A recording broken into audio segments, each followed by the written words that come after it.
Assalamualaikum warahmatullahi wabarakatuh. Perkenalkan kami dari kelompok 10 ingin mempresentasikan tugas besar untuk statistika. Kami beranggotakan saya sendiri Muhammad Lutfi Khusyashi, kemudian ada Muhammad Yafa Sirajuddin, kemudian ada Muhammad Adi Gozal, kemudian ada Muhammad Farhan Akmal. Jadi pada tugas besar statistika pada kali ini, kelompok kami mendapatkan tugas untuk menganalisis data tanah, yaitu land data yang berada di Amerika Serikat. Nanti data ini akan lebih dijelaskan lagi per kolom di summary statistik. Nah, kemudian untuk melakukan analisis lainnya, pada tahap awal akan kami lakukan analisa menggunakan plot-plot seperti histogram, box plot, dan lain sebagainya. Lalu setelah itu ada juga menggunakan uji korelasi dan juga regresi linear. Oke, di sini untuk awal ada install package yang akan kami gunakan dan juga mengatur ukuran chart yang ada di Google Colab. Lalu langsung saja kita membaca data dari file yang sudah diberikan oleh dosen kami, yaitu land data stats. Di sini karena datanya bentuk CSV, kita menggunakan read CSV dan disimpan di variabel land data. Nah, di sini ada sedikit contoh datanya. Tadi lihat ada state, region, date, home value, dan kolom-kolom lainnya. Oke, langsung saja kita masuk ke summary statistik. Jadi, summary statistik itu digunakan untuk merangkum dan mendapatkan inti informasi dari data secara keseluruhan. Di sini bisa dilihat kalau summary itu menampilkan data paling terkecil atau minimum, kemudian ada kuartil 1, median, mean yaitu rata-rata, kemudian kuartil 3 dan juga nilai yang terbesarnya. Untuk masing kolom yang ada yaitu pertama dari state, yaitu negaranya. Ini adalah data negara dari yang didapatkan. Ini tipenya karakter, berbentuk bisa seperti AK, NY, OH, dan lain-lain. Kemudian ada region, data wilayah yang didapatkan bertipe karakter, yaitu West, South, Northeast, dan Midwest. Kemudian ini ada 3 kolom yang berkaitan, yaitu untuk data waktu. Ada tanggal, tahun, dan juga kuartal tahun. Dari summary statistik bisa dilihat bahwa yang paling lama yaitu tahun 1975 dan yang paling baru tahun 2013. Oke, dilanjut di kolom home value. Ini adalah data nilai rumah dalam dolar di Amerika Serikat. Ini bisa dilihat dari summary-nya tadi, minimumnya adalah 18 ribuan dan juga maksimumnya 862 ribuan. Rata-ratanya 125 ribuan dan mediannya 108 ribuan. Nah, karena rata-ratanya ini lebih besar dibanding mediannya, maka bisa disimpulkan kebanyakan rumah yang ada itu bernilai lebih besar dibanding bernilai relatif lebih besar. Akan tetapi jika melihat nilai maksimumnya, masih banyak rumah yang bernilai jauh di atasnya. Kemudian ada kolom structure cost, ini juga harga bangunan dalam dolar. Ini mirip dengan nilai rumah, tapi ini untuk harga bangunannya. Jika dilihat dari rata-ratanya ada 99 ribuan dan juga mediannya 88 ribuan. Dan kesimpulannya juga hampir sama, berarti bangunannya relatif mahal. Kemudian ada kolom land value, yaitu nilai tanah dalam dolar. Ini mirip juga dengan data sebelumnya. Rata-ratanya 35 ribuan dan mediannya 9 ribuan. Maka kesimpulannya tanah yang ada juga bernilai relatif lebih besar. Kemudian ke kolom selanjutnya ada land share percent, yaitu persentase pembagian tanah. Di sini itu adalah data berupa proporsi antara luas bangunan dan juga luas tanah yang ada. Ini dari summary statistiknya kita mendapat jangkauan paling kecil yaitu 5% dan juga paling besar 81%, dengan rata-rata 18% dan juga median 10%. Berarti disimpulkan juga kebanyakan proporsi yang ada itu relatif lebih besar Kemudian ada selanjutnya Home Price Index. Data ini merupakan ukuran pergerakan harga properti tunggal di Amerika Serikat. Dengan rata-rata 0,8 dan bisa disimpulkan kalau kebanyakan rumah di Amerika Serikat harganya naik sebanyak 0,8% pada tiap kuartal tahunnya. Dan juga untuk Land Price Index hampir sama, akan tetapi itu adalah pergerakan harga tanahnya. Mungkin untuk semua statistik seperti itu. Lalu kita lanjut ke bagian selanjutnya, yaitu histogram data. Jadi histogram itu untuk menampilkan data secara grafis, mirip dengan diagram batang. Jadi di sini kami membuat histogram untuk masing-masing kolom yang ada, yaitu yang datanya numerik.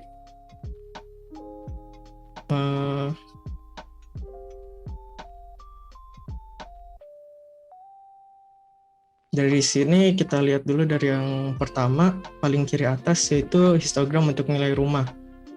Di sini bisa dilihat datanya itu cenderung ke kiri, karena lebih banyak data yang di sebelah kiri dibanding yang sebelah kanan.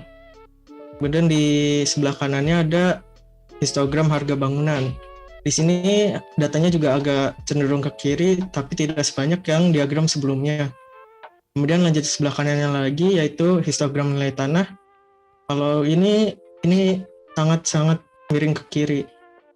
Kemudian lanjut ke kiri bawah, ada histogram persentase pembagian tanah. Di sini juga mirip, datanya itu sangat cenderung ke kiri. Kemudian ini yang di tengah ada indeks harga rumah. Di sini agak ke kiri juga, tetapi tidak terlalu ke kiri.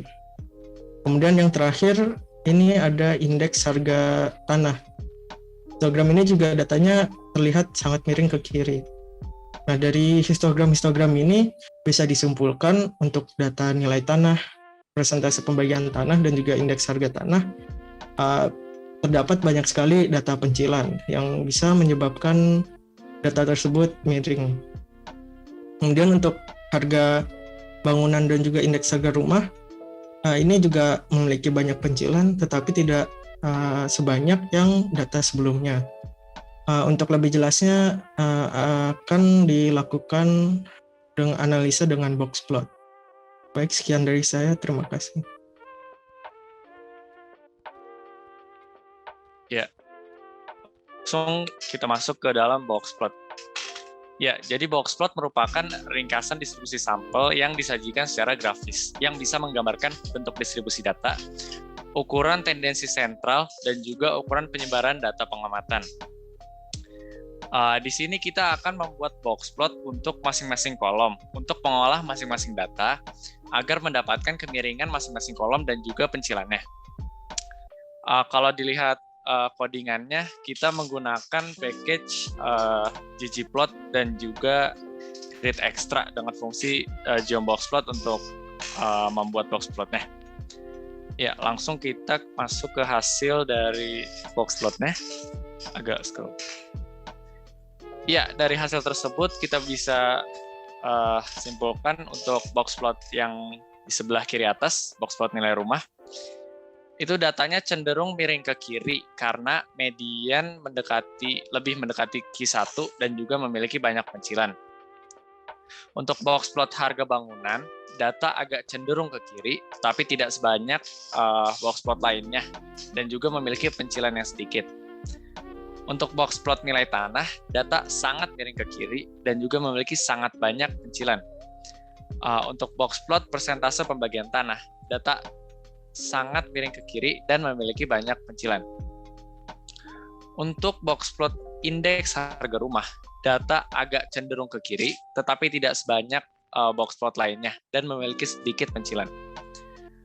Untuk box plot indeks harga tanah, data sangat miring ke kiri dan memiliki pencilan yang banyak, seperti pada box plot nilai tanah. Pada box plot, sudah terlihat jelas bahwa memang betul banyak pencilan di data nilai tanah, persentase pembagian tanah, dan juga indeks harga tanah. Untuk data harga bangunan dan indeks harga bangunan masih lebih konsisten jika dibandingkan dengan yang lainnya. Oleh karena itu, untuk analisis lebih lanjut, lebih baik jika hanya menggunakan kedua data tersebut. Lalu kita lanjut ke boxplot perbandingan dua variabel tersebut. Saat dua kolom yang paling konsisten sebelumnya, yaitu harga bangunan dan indeks harga rumah, dikelompokkan berdasarkan negara, bisa dilihat pada boxplot bahwa data cukup konsisten pada masing-masing negara yang ada. Mungkin ada beberapa pencilan, yaitu pada boxplot harga bangunan untuk negara AR dan CT, dan di boxplot indeks harga rumah untuk negara ND dan NV. Lalu kita lanjut ke dalam heatmap. Heatmap adalah visualisasi atau pemetaan dengan menampilkan data dengan representasi warna yang berbeda-beda. Untuk codingannya, kita menggunakan package ggplot dan grid extra dengan fungsi geomtile. Langsung ke hasilnya. Nah, dari hasil heatmap pertama, bisa dilihat di mana daerah yang memiliki harga bangunan yang tinggi per tahunnya sesuai dengan tingkat kegelapan histogram warna tersebut. Dan juga dari hasil histogram kedua, bisa dilihat juga di mana daerah yang memiliki indeks harga rumah yang tinggi per tahunnya sesuai dengan tingkat kegelapan warna tersebut. Sekian, lalu akan dilanjutkan kepada Saudara Judin. Dipersilahkan. Baik, pada diagram garis. Diagram garis adalah diagram yang berisi garis atau plot yang menghubungkan titik-titik data dan menunjukkan kuantitas dari data tersebut. Di sini kita membandingkan jumlah data, harga bangunan, dan indeks harga rumah. Diagram garis yang didapat menunjukkan perbandingan harga bangunan dengan indeks harga rumah yang dikelompokkan berdasarkan negara. Dapat terlihat jelas saat harga bangunan naik, maka indeks harga rumah juga akan naik. Walaupun data terkadang fluktuatif atau naik turun, maka bisa disimpulkan bahwa kedua kolom tersebut bisa memiliki suatu korelasi. Untuk mendapatkan informasi lebih lanjut, akan digunakan diagram pencar.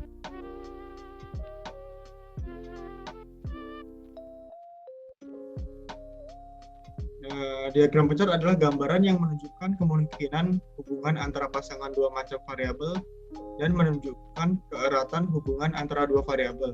Di sini kita membandingkan jumlah data harga bangunan dengan indeks harga rumah. Dari hasil diagram pencar yang didapat, dapat disimpulkan bahwa hasil perbandingan harga bangunan dengan indeks harga rumah menghasilkan diagram pencar yang menunjukkan korelasi kuat dan positif naik. Selanjutnya akan dilanjutkan oleh Saudara Gozal. Baik, terima kasih. Berikutnya adalah korelasi. Untuk korelasi, kita menggunakan matriks 6x6 yang dimana dalamnya ada variabel home value, structure cost, land value, land share percent, home price index, dan land price index. Lalu kita membagi beberapa kelompok menjadi 3 kelompok, yaitu tergolong korelasi lemah, intervalnya dari 0,0 sampai 0,49. Lalu ada kolom yang mempunyai korelasi sedang, intervalnya dari 0,5 sampai 0,79. Lalu ada kolom yang mempunyai korelasi kuat, dari intervalnya 0,8 sampai 1. Di mana korelasi lemah itu ada structure cost, land value, dan structure cost terhadap land share percent. Lalu kita punya contoh berikutnya. Untuk korelasi sedang ada home value dengan land share percent dan home value dengan land price index. Lalu kita juga punya korelasi yang kuat, contohnya adalah home value dengan structure cost, lalu home value dengan land value, dan home value dengan home price index. Lalu kita juga akan menguji koefisiensi korelasi. Hasil korelasi yang didapat itu perlu dicek kembali hasilnya. Dari korelasi tersebut dengan cara uji koefisiensi korelasi, hasilnya seharusnya akan sama dengan hasil korelasi yang sudah didapat sebelumnya, yaitu yang bernilai 0,8678139. Uji korelasi merupakan uji koefisiensi dari korelasi sampel dari dua data, yaitu structure cost dan home price index. Lalu berikutnya untuk regresi linear kita akan menggunakan 8 variabel yang kita sebutkan sebelumnya. Ini lalu kita panggil saja dalam codingannya ada fungsi call. Seperti namanya, fungsi ini untuk memanggil ya, digunakan untuk mengkomputasi atau menghitung regression modelnya. Lalu ada residual yang memberikan pandangan cepat tentang distribusi residu. Lalu ada koefisien intercept, nilai B atau B0 adalah 14.761,9 dan koefisien home price index adalah 97.499,7. Lalu ada model regresinya itu nilai Y sebagai intercept ditambah home price index. Untuk intercept dilihat dari t-value dan p-value-nya yang menunjukkan tanda bintang 3 yang berarti nilai alpanya kurang dari 0,001 atau signifikan, atau biasa kita sebut sangat-sangat berpengaruh ya terhadap model regresinya. Begitu juga untuk home price index, sehingga semuanya sangat berpengaruh. Definisi memiliki min 0, oleh karena itu median harus tidak jauh dari 0 dan minimum maksimum harus kira-kira sama dalam nilai absolut. Lalu kita akan melihat multiple R square-nya atau posisi determinasi, yaitu 0,7531, dan variasi dari variabel home price F statistiknya 2,379 sekian. Home value-nya menunjukkan angka positif. Jika home value-nya meningkat, maka home price-nya juga meningkat. Lalu ini ada gambar dari regresi linear yang tadi ya. Yang garis di mana ada garis biru di sini yang menunjukkan artinya garis biru itu adalah prediksi ya. Lalu ada titik kuning-kuning di sekitarnya. Semakin ke kanan, titik-titik ini menjauhi garis prediksi. Jadi semakin ke kanan titik-titiknya semakin renggang ya, semakin menjauhi garis itu artinya errornya banyak dan model regresi keseluruhannya rendah. Lalu ini adalah kita buat korelasi yang tadi kita sudah kelompokkan menjadi 8 gambar ya. Dari yang pertama kita melihat ada gambar yang menunjukkan korelasi kuat dengan regresi linear harga bangunan terhadap nilai rumah, karena ini mendekati garis prediksi ya, dan ini semuanya nilainya positif. Lalu ada gambar yang kedua, korelasinya kuat, itu korelasi regresi linear nilai terhadap nilai rumah ya. Terus ada korelasi sedang, yang gambar ketiga ini regresi linear persentase pembagian tanah dan nilai rumah yang terlihat dari titik merah muda yang menjauhi garis prediksi. Lalu di gambar keempat itu termasuk korelasi kuat ya, dari regresi linear indeks harga rumah dan nilai rumah. Lalu yang kelima ada gambar yang menunjukkan korelasi namun beberapa titik semakin menjauhi garis prediksi. Lalu ada yang keenam, gambar keenam ini menunjukkan korelasi kuat dari linear harga bangunan dan indeks rumah. Lalu yang ketujuh ada korelasi sedang, regresi linear indeks harga tanah dan harga rumah. Lalu yang gambar ke-8 atau yang terakhir itu regresi linear tidak menunjukkan korelasi karena titiknya tidak membentuk atau tidak mendekati garis prediksi. Gambarnya itu seperti membentuk cekungan atau curve. Baik, itu saja materi yang dapat kami sampaikan. Kurang lebih mohon maaf atas perhatian. Terima kasih. Wassalamualaikum warahmatullahi wabarakatuh.